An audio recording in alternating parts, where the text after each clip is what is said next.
Hi everyone, today we're going to take a look at another horrible case with you. On September 22, 2023, Suzanne Morphew's remains were discovered, 3 years after her sudden disappearance on May 10, 2020. The Colorado Bureau of Investigation stumbled upon her remains during a search of an area in Moffett, Saguache County, as part of a separate investigation, breathing new life into the famously cold case of Suzanne Morphew's disappearance. A tumultuous personal life and an inconsistent recollection of events first pointed toward the husband as the likely suspect in what the police believed to be a murder. However, new evidence has called into question the 2-year-long crusade. Over 70 investigators invested 1,000 hours of work into Suzanne's case. 135 search warrants were issued, and dozens of over 400 people were interviewed before the police felt confident in charging Barry with the first-degree murder of his wife. Even after the charges were dropped based on inadequate evidence and mismanagement, there was no doubt in most people's eyes that Barry was guilty. However, after Suzanne's remains were found 50 miles outside their search area, and DNA evidence linked her death to a suspected serial killer, questions have arisen about what happened on the day of her disappearance. Is Barry Morphew far more resourceful than the authorities give him credit for? Or did something or someone from her personal life cause her death? Suzanne Morphew was born on April 11, 1971, to her parents, Jean and Adrian Alexandria, and grew up with 2 brothers, David and Andrew. Everyone who knew Suzanne described her as an amazing, intellectual, and thoughtful friend. In 1998, while in high school, Suzanne met her future husband, Barry Morphew, and married him after 6 years of dating. Matthew was a remarkable ball player and was signed with the Toronto Blue Jays, while Suzanne pursued a degree in education at Purdue University. Barry's career ended before it barely began after a serious injury, and he switched tracks, beginning a career in horticulture. Suzanne had been teaching for 4 years when Barry started his landscape company, which gained steam as more time passed. Together, the couple had 2 children, Mallory and Macy. They had a picture-perfect life in Indiana until Suzanne was diagnosed with Hodgkin's lymphoma. She beat cancer twice, and in 2018, the Morphews moved to Maysville, Colorado, for a fresh start and to be closer to their daughter, Mallory, attending Western State University. They moved to a gorgeous 7-acre property where Barry could hunt. He still worked as a contractor and had even taken up being a volunteer fireman, while Suzanne retired from teaching, devoting herself more to the church and taking up sports. Mountain biking was a new pastime she was exploring. From the outside looking in, the Morphews were the perfect family, but they had their share of problems, all of which would come to light following the events of May 10, 2020. May 10, 2010, started a bit differently from most Mother's Day celebrations at the Morphews' residence. Barry and the girls were out of the house, leaving Suzanne alone in their home. Barry claimed to have a landscaping appointment in the town of Broomfield, 3 hours away from Maysville by car. The girls, on the other hand, went on a camping trip. Barry and the girls had planned to return home by the evening to celebrate Mother's Day with Suzanne. However, the planned celebration never took place. That evening, the girls messaged their mother to wish her Happy Mother's Day but received no text message in return. They found this odd since their mother was very active on social media. Expecting a few pictures from her best friend's daughter's wedding, they knew she had to be on her phone. After a few hours of no reply, Mallory and Macy reached out to their neighbor, Martin Ritter, and his wife to check on Suzanne. Mrs. Ritter made the trip down to the Morphews' house around 4 o'clock to 4:30 p.m. to discover an empty house. She called Barry, explaining the situation, and he told her to check for Suzanne's mountain bike. If it was not there, he instructed her to call the police. And that's exactly what she did. The police showed up at the Morphew residence, and Barry Morphew and his 2 daughters made their way back home, desperate to learn the location and status of Suzanne. The police found their first solid clue a few hours into the search. The discovery turned the investigation on its head. 2 deputies found Suzanne's mountain bike off a steep ravine, not too far from Murphy's home. The location suggested that Suzanne might have likely been in a crash, but the bike itself and the surrounding vegetation did not indicate signs of a struggle. There were no skid marks indicating she used the brakes on her bike.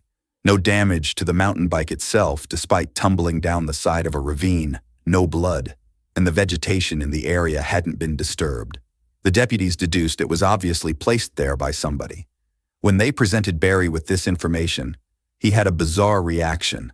Barry's odd mountain lion theory would be the first of many outlandish stories, conclusions, and accounts that he would provide the investigators while they searched for his wife. Several people found Barry's handling of his wife's disappearance odd, to say the least. In a secretly recorded conversation with YouTuber Tyson Draper, he went into further detail about his mountain lion story. Barry was also absent from the search parties organized by Suzanne's brother, Andrew. He didn't believe Barry's story about the bike ride and suggested that she might have been taken on May 9th instead of Mother's Day. Suspicion eventually shifted to him when Suzanne's helmet was found 1 mile away from the Morphew's home, in the exact direction that Barry's truck telemetry showed he'd taken that morning. Investigators might have written it off as an odd coincidence if it was not in the exact opposite direction of the Broomfield construction site he was set to visit that day.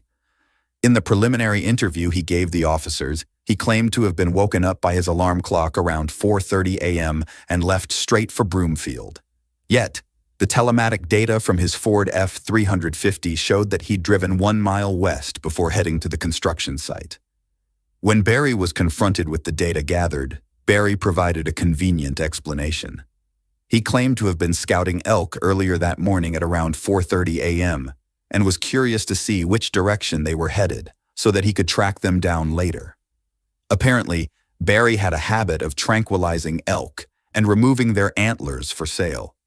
When the officers pointed out that he couldn't have spotted the elk at 4:30 a.m. if he was supposed to be just waking up, he amended his story to say that he didn't set his alarm for 4:30 and got up alone. When he was questioned specifically about the day of her disappearance, he said the day was one of the best the couple had had in some time. Barry said he was working with a coworker in Salida that morning. He returned early, went on a hike with Suzanne, and then they grilled up some steak and were intimate. He said they went to bed together and suggested that it could have been the last time they saw each other, but as we've established, Barry is not the most reliable witness. When the police started to investigate Barry, they found out that he had lied about just about everything that happened that night. The investigators first knew something was wrong when they went through Barry's phone and vehicle telematic data on May 9th, 2020. While Barry and Suzanne Morphew did spend the afternoon and evening together, the events didn't align with Barry's narrative. At 2:42 to 2:44, the first significant deviation from Barry's account surfaced. His phone data revealed erratic movements around the property. When confronted by investigators, he said that he was likely hunting chipmunks with tranquilizers. At 2:47 p.m., Barry switched his phone to airplane mode, maintaining it until 10:17 p.m. Even the steak dinner he claimed to have shared with his wife was thrown into doubt. Investigators found only one dirty dish instead of two, and later that night, more peculiarities emerged on the Morphew property. The police noted additional concerning details during their scrutiny of the data from later that night. At 9:30 p.m., an hour after Barry claimed to have gone to sleep with his wife, his car reversed, moving 96 feet backward from the driveway. Investigators speculated this might have been when he loaded her body onto his truck if he was guilty. From 3:25 to 3:48, the records indicated that the door to his truck opened and closed over 80 times. Though circumstantial, the evidence hinted at information Barry wasn't sharing with the police, prompting a closer look into the events of May 10th. Interviews with co-workers revealed that Barry was not supposed to be in Broomfield that day. Their contract wasn't set to begin until a week later, meaning there was no project to inspect. According to Barry, he only visited the Holiday Inn, the job site, a local store for granola and water, and briefly stopped at McDonald's to clean his windshield. However, surveillance footage obtained by the Colorado Bureau of Investigation contradicted his account. Barry was observed disposing of 5 trash bags near McDonald's and the Holiday Inn. When confronted with the footage, Barry provided an odd reason for his disposal method, claiming he wanted to clean his car without incurring proper disposal fees. Naturally, Barry's explanation unraveled when officers inspected his car. A co-worker also reported a strong smell of bleach and chlorine in Barry's hotel room a day after Suzanne's disappearance. Furthermore, investigators discovered that Barry changed his clothes multiple times throughout the day. As damaging as Barry's actions might seem, investigators had discovered no motive. That changed when they looked deeper into their personal lives. Barry and Suzanne's daughter revealed that both of them were not exactly as happy as Barry would like the police to believe. The text messages they discovered when they recovered Suzanne's phone and personal belongings from the house proved it. To say they were having marital problems would be an understatement. She was deeply unhappy in the marriage and talked about how her husband would not even consider divorce. In her notes app, she kept a list of grievances that paint a pattern of physical abuse. Suzanne even mentioned that she was afraid to be alone in a room with him. She was also worried about his drinking, repeated attempts to seize her phone, and even speculated that he was unfaithful to her. When the police stormed the Morphew house on May 20th, they discovered a pen that Suzanne had purchased to catch her husband in the act. Ironically, it recorded her affair, not his. Her lover was a man named Jeff, whom Suzanne went to high school with. The affair had allegedly gone on for 1.5 years, starting around 2018. While Jeff sounded like an obvious suspect, the police were able to clear him of any involvement. Investigators believed that Barry somehow found out about the affair, and a note Suzanne wrote 2 days before her disappearance corroborated their theory. Barry had accused her of having a boyfriend. The spy pen, while instrumental, was not the only vital piece of information they uncovered in their search of the Morphew house. They found the cap of a tranquilizer dart in the family's dryer, a spent bullet casing in the bedroom, a large crack in the door frame, and what they believed to be the remnant of Suzanne's journal in the fireplace. All of these findings, combined with the telematic data, suggested that Barry might have planned the murder of his wife and killed her sometime in the afternoon of May 9th, 2020. The phone data from Suzanne's phone corroborated that story. After texting her boyfriend 53 times and sending him a selfie at around 2:10 p.m., she never used it again. The public did not learn that Barry was a suspect in his wife's disappearance until 2 weeks later when the police carried out a 2-day excavation of a construction site in Salida, which was one of Barry's job sites. In response to that, Barry released an odd video to the public, declaring his innocence. Barry Morphew was not arrested until May 5th, 2021, nearly a year since the investigation had begun. The evidence against Barry was circumstantial at best, but with the changing stories, repeated lies, and clear motive, the prosecution seemed confident in their case. Barry was charged with the first-degree murder of his wife, tampering with physical evidence, possession of a dangerous weapon, and attempting to influence a public servant. As if all that was not bad enough, Barry was also charged later on with filing a fraudulent election ballot in Suzanne's name. He claimed that he didn't know it was wrong and that Trump could use the extra vote. Barry pled guilty to the charge and paid a $600 fine. In August 2021, a preliminary hearing was held to decide if Barry Morphew's case would go to trial. And it was during this time that most of the information regarding the case became public knowledge. Over 4 days, the prosecution slowly presented the evidence they'd gathered and postulated what they thought might have happened. Barry killed his wife on May 9, 2020, took her body apart in a hotel room, disposed of the tools used, and buried her body in an unmarked grave. Barry's defense, however, pushed back hard, poking holes in the prosecution's story.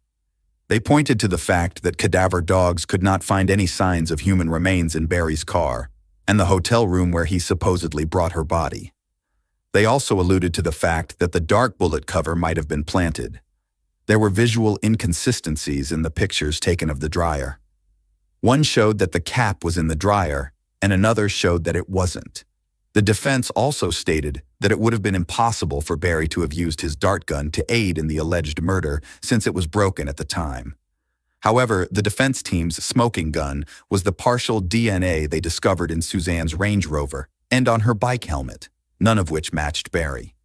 What made the discovery such a big deal was that the DNA found in her car matched the ones found in 3 unsolved sexual assault investigations in Chicago and Arizona.